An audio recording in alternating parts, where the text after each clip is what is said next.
Assalamualaikum warahmatullahi wabarakatuh. Berjumpa lagi dengan saya Fasta Anissa di acara Mutiara Kalbu.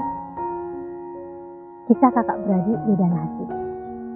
Alkisah hiduplah dua orang laki-laki bersaudara yang bekerja pada sebuah pabrik dan sama-sama tekun belajar Islam.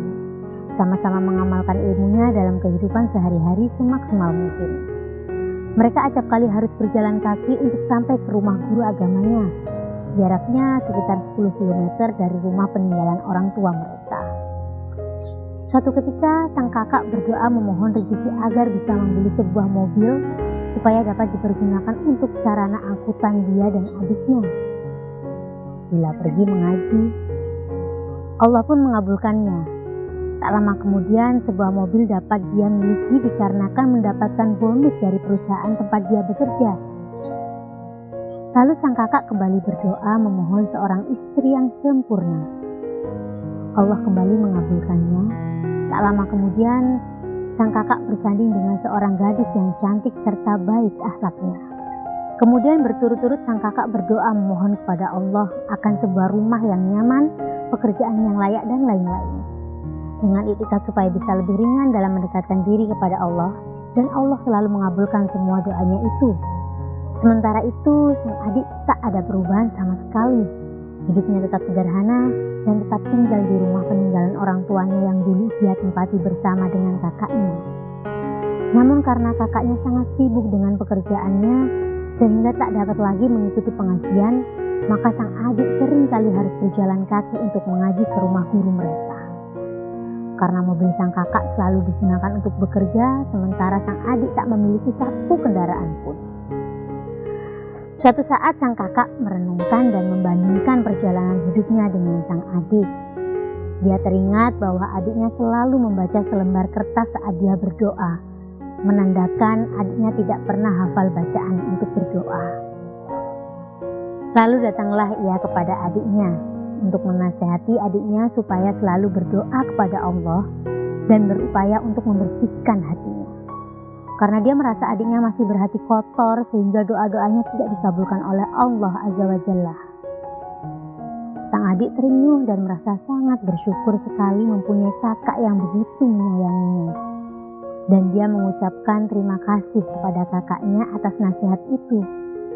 Suatu saat sang adik meninggal dunia, sang kakak merasa sedih karena sampai meninggalnya sang adik itu tidak ada perubahan pada nasibnya. Sehingga dia merasa yakin kalau adiknya itu meninggal dalam keadaan kotor hatinya karena doanya tak pernah dikabulkan oleh Allah. Sepeninggal adiknya, sang kakak membereskan rumah peninggalan orang tuanya sesuai dengan amanah adiknya untuk dijadikan sebuah masjid. Tiba-tiba matanya tertuju pada selembar kertas yang terlipat dalam sajadah yang biasa dia pakai oleh adiknya yang berisi tulisan doa. Di antaranya Al-Fatihah, sholawat, doa untuk guru mereka dan sebaik doa yang bertuliskan, Ya Allah, tiada sesuatu pun yang luput dari pengetahuan-Mu. Ampunilah aku dan kakakku, kabulkan segala doa kakakku, bersihkanlah hatiku dan berikanlah kemuliaan hidup untuk kakakku di dunia dan akhirat. Membaca sebaik doa tersebut, tangan sang kakak langsung bergetar luar biasa. Air matanya berlinang tak dapat dibendung lagi. Rasa sesak yang memenuhi seluruh dadanya tak disangka. Ternyata selama ini sang adik tak pernah sekalipun berdoa untuk dirinya sendiri, guna memenuhi hawa nafsunya. Dan siapa yang mengira ternyata semua kesuksesan yang diraih oleh sang kakak tak luput juga merupakan lantunan doa yang dipanjatkan oleh sang adik setiap kali selesai sholat. Sungguh hati mana yang tak hancur mengetahui semuanya ketika sang adik telah tiada.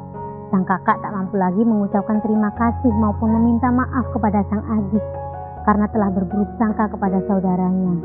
Sang kakak kini hanya bisa mendoakan sang adik agar diberikan tempat terbaik di sisi Allah dan diampuni segala dosanya. Sahabat kolbu, dari sini kita bisa mengambil hikmah untuk tak berburuk sangka kepada orang lain. Jangan sampai kita menghakimi orang lain atas kisah yang tidak diketahui secara pasti. Memang kita hanya bisa melihat kisah orang lain di luarnya saja. Urusan hati, siapa yang tahu? Karena hanya Allah yang berhak menilai manusia, makhluk ciptaannya. Wassalamualaikum warahmatullahi wabarakatuh.